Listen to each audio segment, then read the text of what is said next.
the young woman who decided to join in with the counter-protesters against these violent thugs, these neo-Nazis that were marching in her town 1 year ago. And these are people right now who are in DC celebrating their president. Because we have a white supremacist White House right now.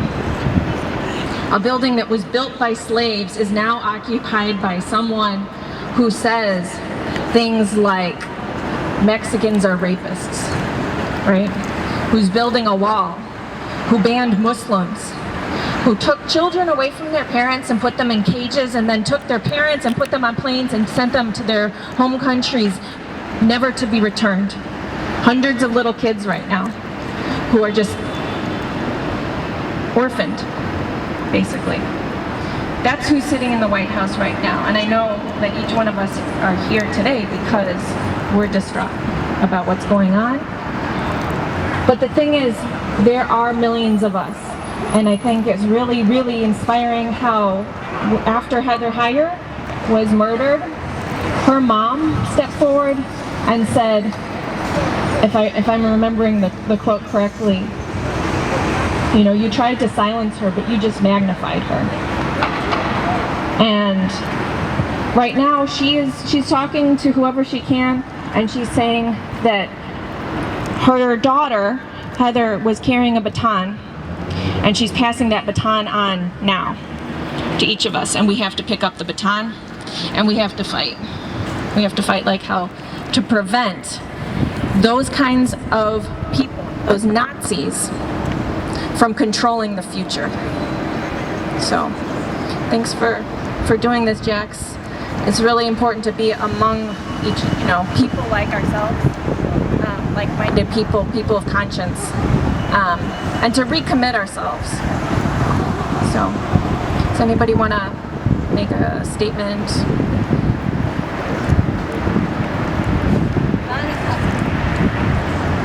Pointing at me? Did you want to go ahead. Come on up. Everybody gets a turn. You just have to stand near here because I think it cuts out, the light cuts out. I just want to get the names of the other victims that are still in the hospital. Anybody else in the meantime? Come on, Marge. Come on, Margie. Hi, I'm Marge. I'm a long-term activist and currently a refuse fascism activist. And I was born in the shadow of the Holocaust. And like many of the things people fought for, like the right to abortion and civil rights, I can and I understand, but on one level I can't believe we are here fighting this again after 70, 60, 50 years. Here we are again. And right now in DC there are many courageous people standing up to the Nazis and cluckers that are there, as you said, to celebrate the murder of Heather Heyer and to celebrate their Nazi KKK president in the White House. And in Charlottesville, there's martial law. There are thousands of cops, not to prevent, unite the right for marching, but to prevent counter-protesters, to intimidate and prevent anybody who would stand up to this. And yesterday when some of us were at the Bud Billiken parade on the south side, people were saying, and I've heard him say it, I heard him say it at the protests on Lakeshore Drive last week, that they're more afraid of the police than the Nazis. And we have Nazis and KKKers in hoods.